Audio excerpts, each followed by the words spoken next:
Welcome, one and all.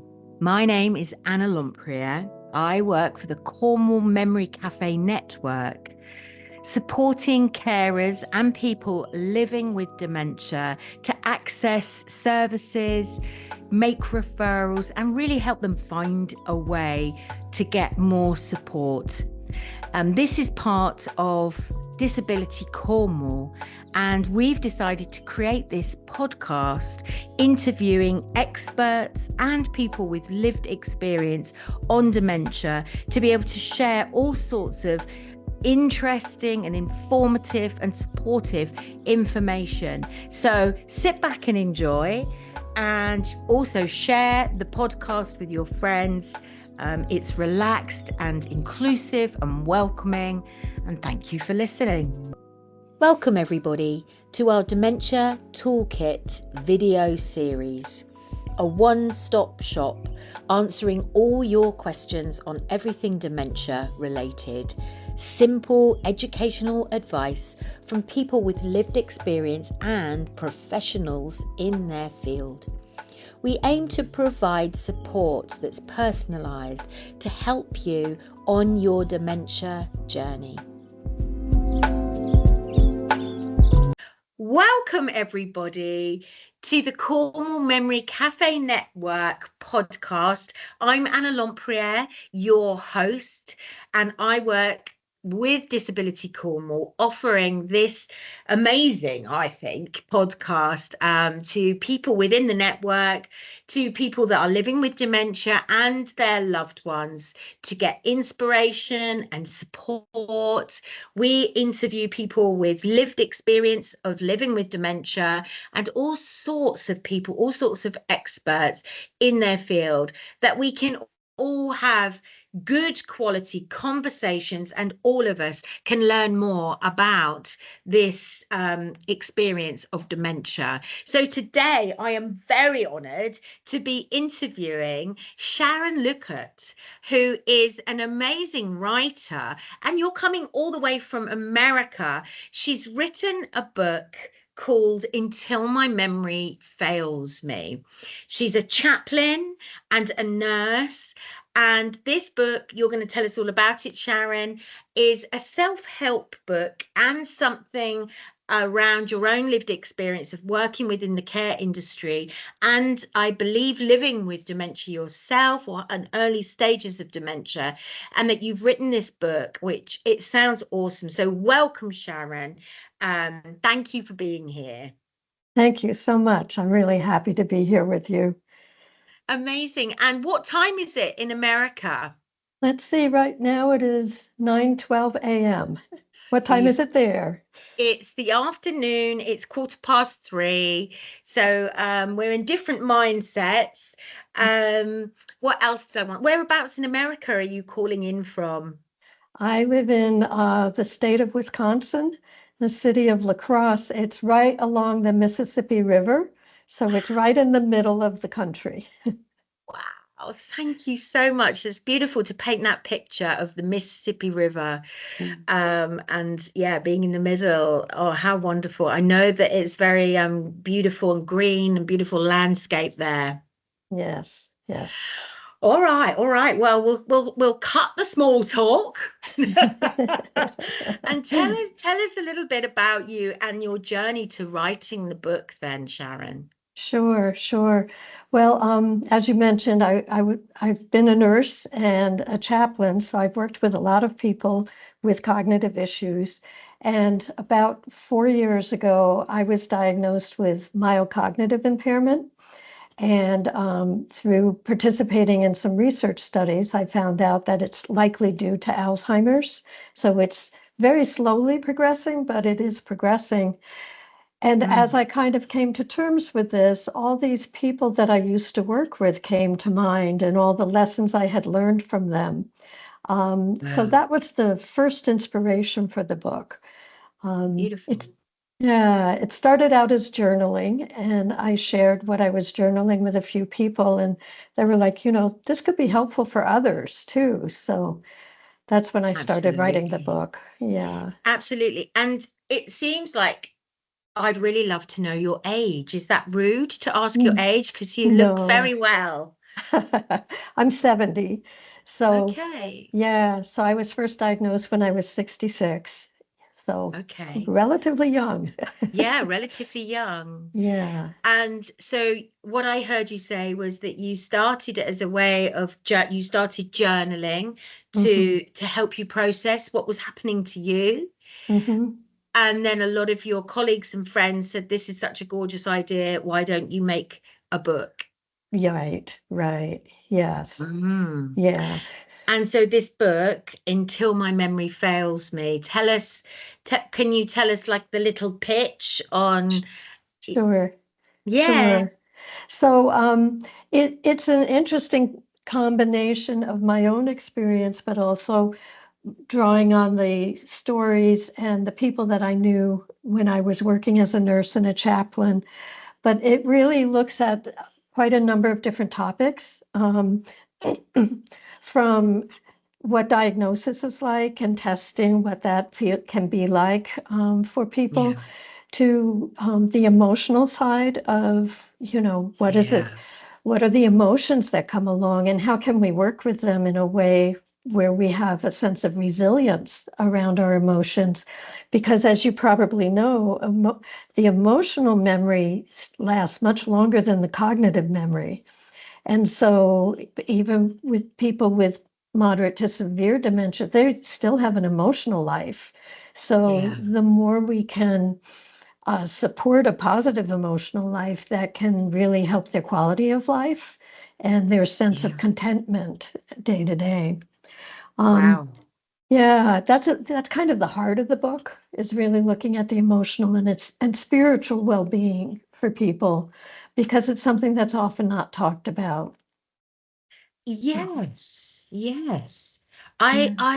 I absolutely agree. I think what I noticed working as a wayfinder and also in my 20s, I worked in a day center where people would come and do reminiscence and all of Mhm. this, that there's a sense of communication beyond words that Yeah. is almost like a nervous system communication. And how you've beautifully put it is an emotional realm where people still feel all sorts of emotions and potentially are picking up what's going on through a different lens, a more, it may be more a physical, physiological lens. Mhm. Do what, can you speak more to this, please? Sure, sure. Well, one of the examples I give in the book, excuse me, sorry. That's all Um, right. One of the examples I give in the book is of a woman I worked with in a nursing home. I was a nurse's aide at the time, and she couldn't speak anymore, and we had to do everything for her, including feed her. She liked some nurses' aides and she didn't like others. And the ones she liked, Mm, she'd smile at and she'd accept the food. Those she didn't like, she'd purse her lips and she wouldn't take anything, to the point where we realized we had to switch during mealtime, because she had definite preferences and people that she felt closer to than others. Um, wow. yeah, so that really let me know that, I mean, people still have um, a lot of emotional awareness around them. And I've heard stories and I've seen people, if you get frustrated with somebody, who has um, cognitive issues, they might get mad at you, and they may not remember why they're mad at you, but they'll remember they're mad at you, you know. Um, Yes, I see. So they yeah. might not actually be able to articulate what it is. Mhm. And yeah, that we would on one level think, well, you wouldn't necessarily remember, but the memory of the physiology of how that moment felt Mhm. stays in the body, stays with the person. Right, right, right. So I Wow. think this is an area that hasn't been explored a whole lot at this point. And I also, I really liked, I did a lot of research when I was first diagnosed, because I was trying to understand what was going on for me. And I listened to a professor who She was from China, and she did a research study over a 10-year period of following people who had early, like mild cognitive impairment through to when they had dementia. And what she was looking at was quality of life. And what she discovered was people who developed positive habits early on, those positive habits could help support them even later on when they were further into dementia. One example she gave was a woman who loved to do puzzles. And so even once her dementia became worse, she couldn't complete a puzzle, but she still enjoyed playing with the puzzle pieces. And Got my you. mom, yeah, my mom actually has dementia right now. She's in a care facility, but she, during the pandemic, before she had cognitive issues, she started doing adult coloring, and she loved doing Okay. it for hours. She still loves to do it now. She does bigger pictures. She can't do the small ones anymore, but she still enjoys it, and it gives her something to do and a sense of purpose. Yeah. So Yeah. I, yeah. So looking at quality of life Mm. is a different way of looking at how do we work with dementia. Um, And so, I mean, there's so many. My brain is going on all the potential questions to ask you. But going back to your book, then, that mhm. in the book, are you sharing some of the research and some of the things that you found and that you've experienced yourself and got inspired by? And there are some suggestions and sort of prompts that people can explore. Yeah, so I do share, like I speak about the researcher in the book that I just mentioned, and other things that I've discovered. And at the end of each chapter, I've also been a meditator for more than 30 years. Um, Wow. and what I realized once I've started having some cognitive issues, that I still do my formal meditation, but what really sustains me through the day are what I call on the spot meditations. So they're very brief and they're easy for anyone to do. And so Lovely. there's a number of them throughout the book. I think there's almost like 10 or 12 of them that I mention in the book. So people have a nice variety that they can pick from and say, oh, this one speaks to me right now. Yes. And they can try just one at a time. And that can be something that if it can become one of those positive habits. If we start doing that now, it can really help support us as things progress and change in whatever way they progress and change. And Mm. I've also heard from caregivers that it can also help them, because they have a lot of stress. It Yes. and so, it can help the caregivers find some calm and a way to touch base into their own feelings and take care of themselves at the same time. Yeah, because I think as well, I mean, this is just my experience of being with carers and people with this experience, people living with this experience. A lot of the time, there can be these moments of resistance or Mhm, conflict or mhm, miscommunication or a feeling of disharmony, and how you can kind of find yourself perhaps without judgment, but find yourself perhaps arguing with somebody that's mhm, living with the dementia and thinking actually that's not really they they can't necessarily help what their perception is, mhm, mhm, and rather than sort of say no, you're wrong, it's not this or it's not that, or is just to be able to sort of reset mhm. almost and find a reset. What do you think on that? Yeah, I think you're right. And I think f- when I've also been a caregiver quite a bit, and with my mom in particular, I find there are a lot of times of just feeling helpless too, because you're trying to help the person, but they don't understand that they actually even need the help, you know. And Mm, so it it can be hard to figure out, well, what's the best way to do something, and we we all make mistakes, it doesn't always work. There was one yeah. time I was talking to my mom on the phone, and she was sure that the trees around where she was living were going to fall down on the house. And I knew that wasn't a real issue, but to her it Yeah. was very real. But I Yeah. tried distracting her and I tried reassuring her. And she finally said, "You don't get it. This is an emergency." And I was like, Yeah. "Oh, okay, okay." So then I went to the feelings and I said, "Well, are you feeling scared?" And she said, "Yes, I'm scared." And then we were able to kind of talk about her fear, and she started to feel better. Wow.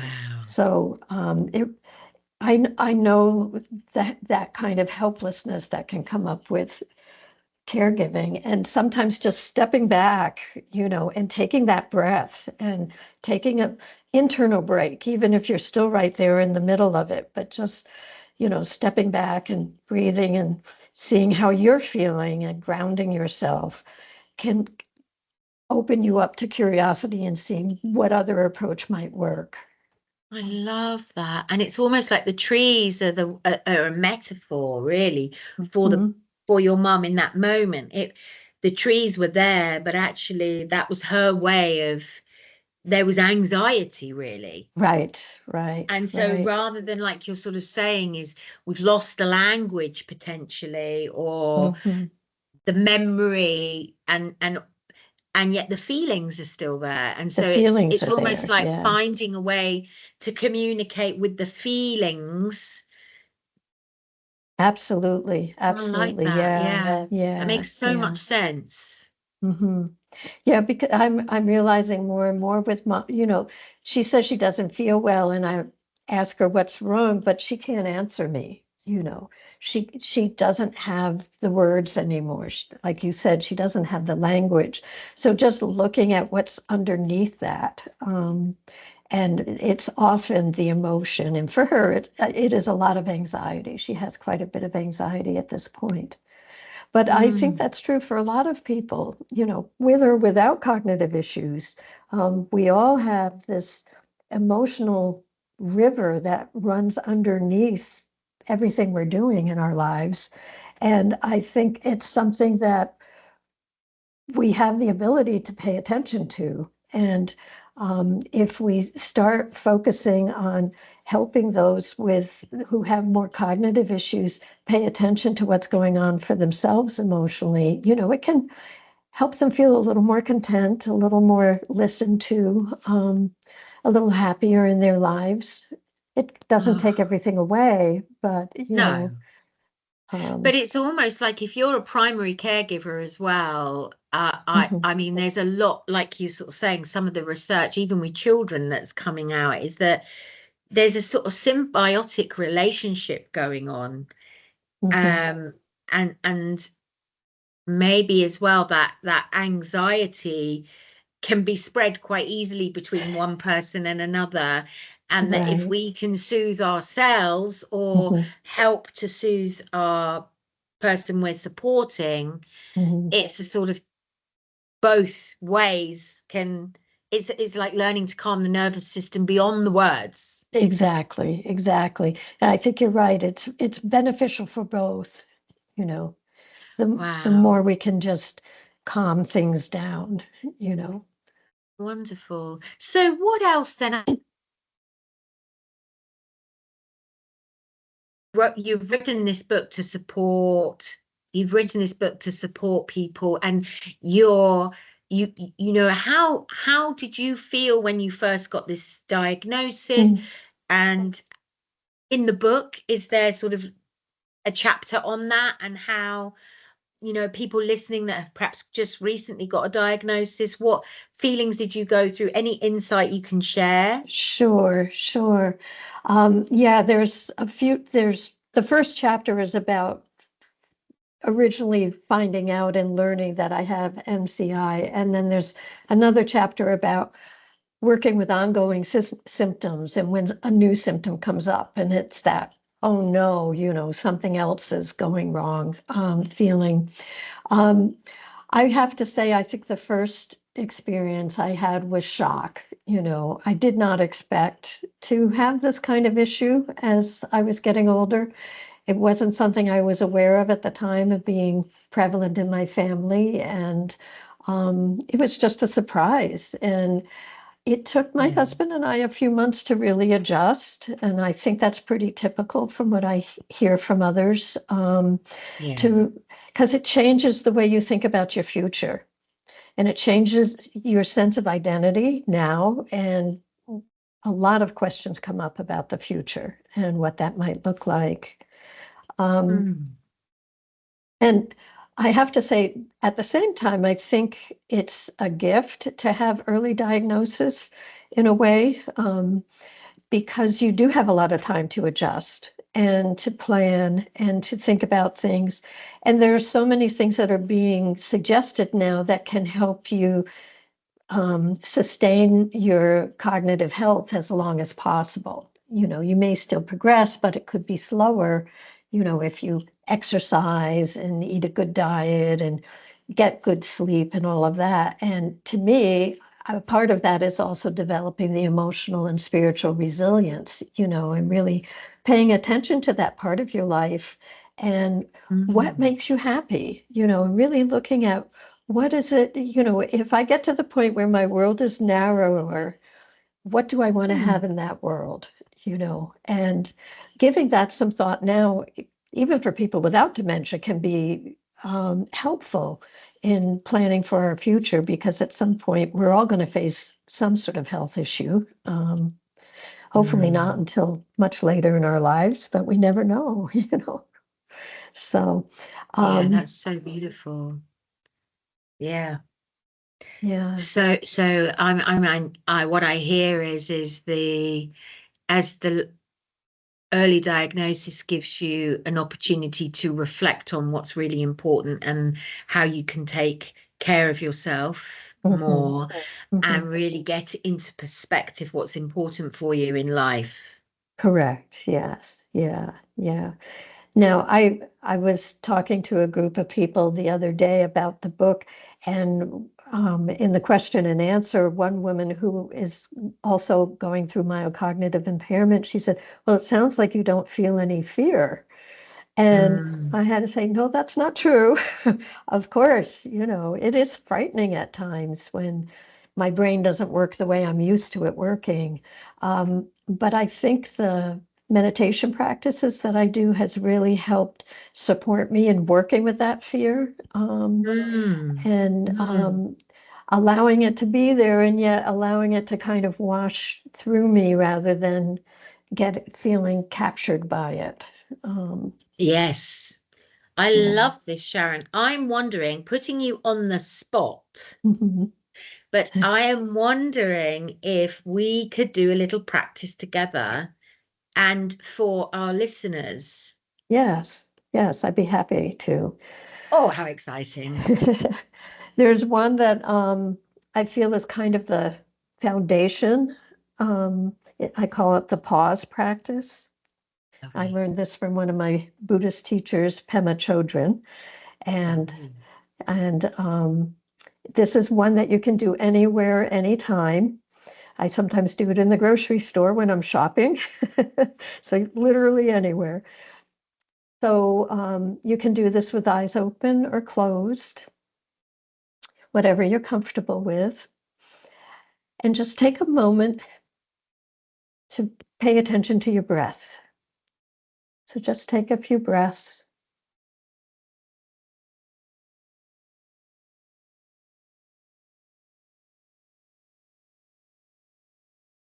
And now just notice what you're feeling physically.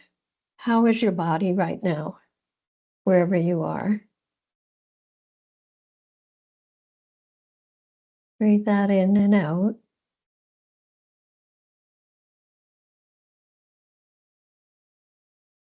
And what are the thoughts like that you're having right now? Without any judgment. They may be fast or slow, in the moment or distracted, doesn't matter. Just notice.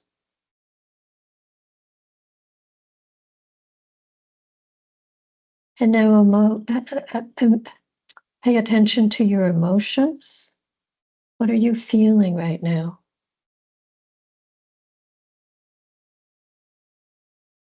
Again, no judgment, just noticing.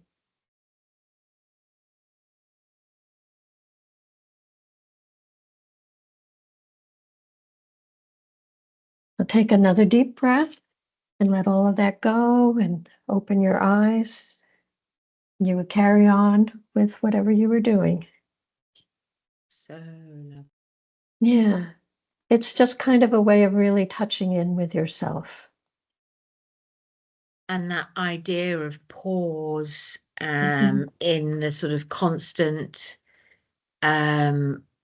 tasks, one task, another Mhm. task, another task, Mhm. another task, and getting lost in all of the tasks.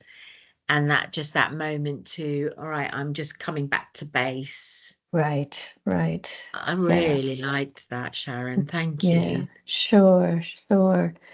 When people are first starting this, and if you want to make it more of a habit throughout your Yeah, day, I suggest putting post-it notes up that say pause here and there in your house.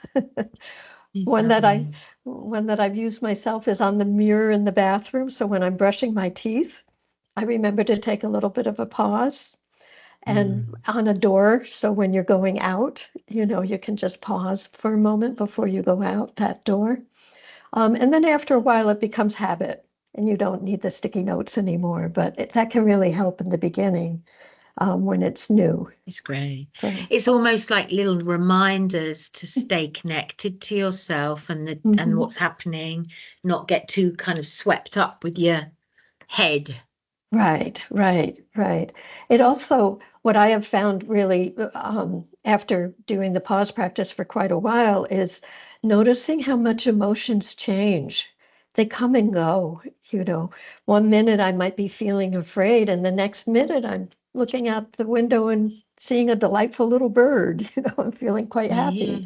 So, Mm, recognizing the fluidity of emotions is part of developing that resilience too, because you mm, realize that they literally do come and go very quickly, just like wow. thoughts.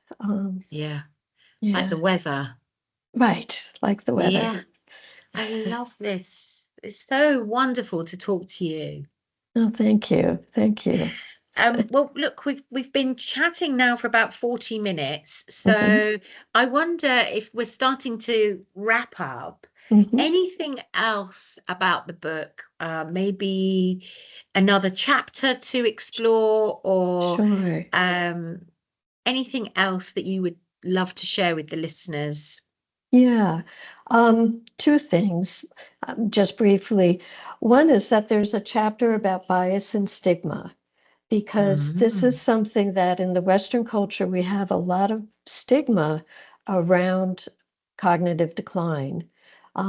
And I looked into the historical roots of that, and it's very fascinating to see how it actually goes back through the Roman times. This wow. idea of their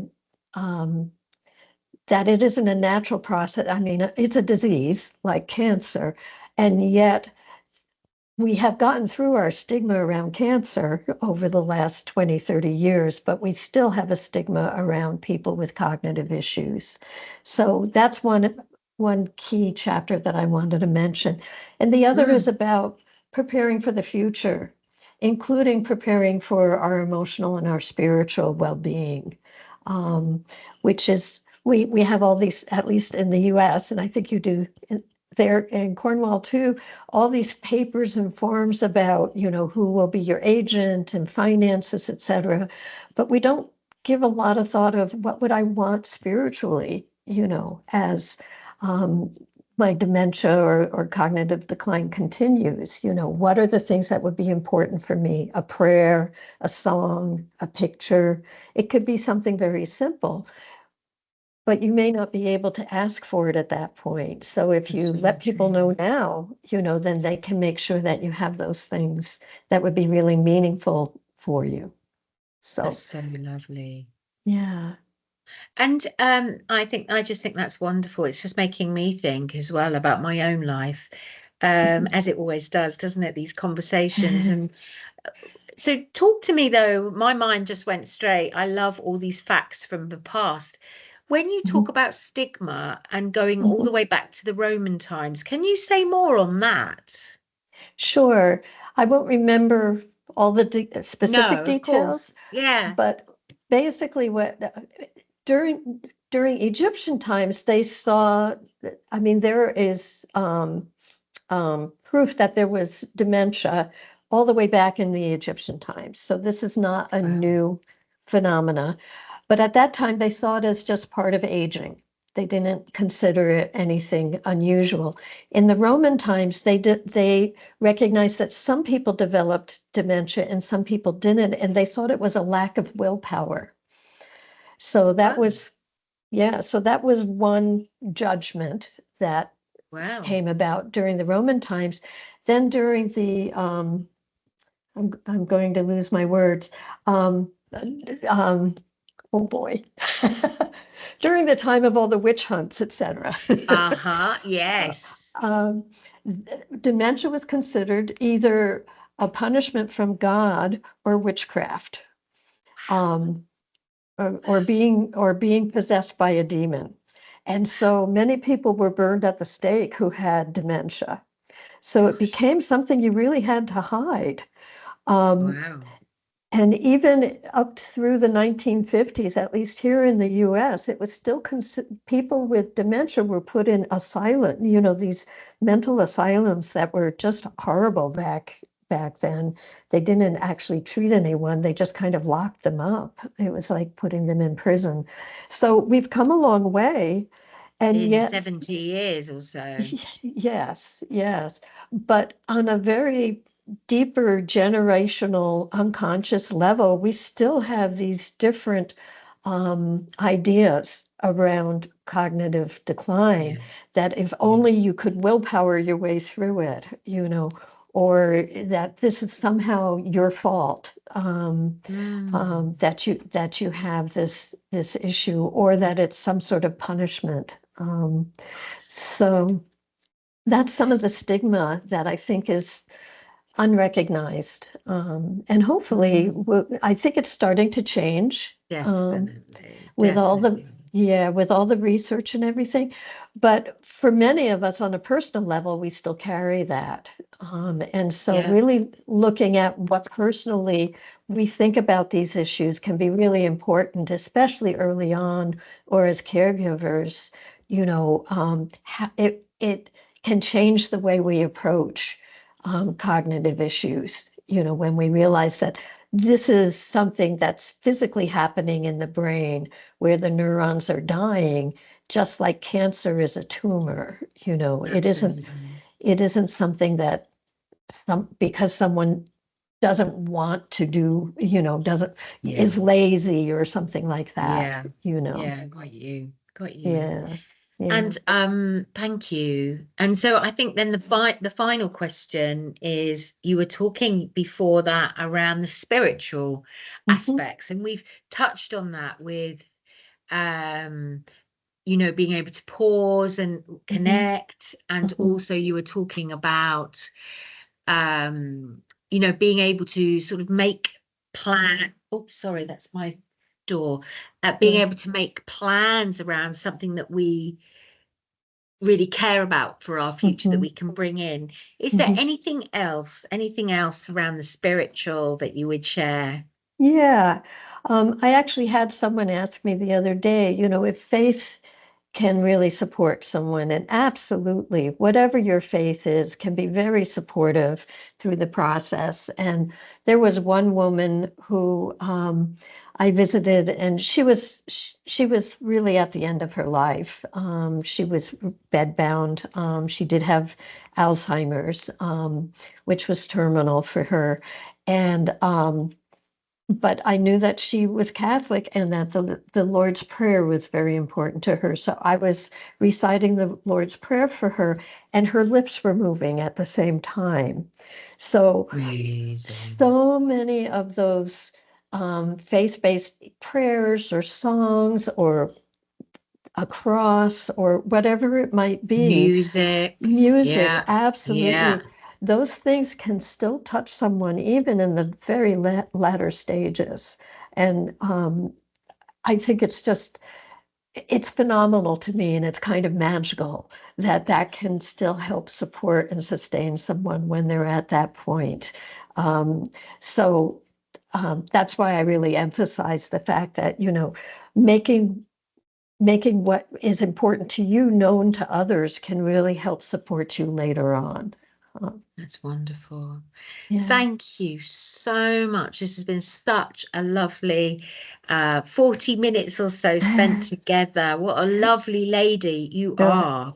Thank you. And just to remind everybody, we're going to put in the show notes the links to the book where you can purchase the book, Until My Memory Fails Me, an autobiographical, that's not right, is it? Autobiographical. I can't say it. Autobiographical.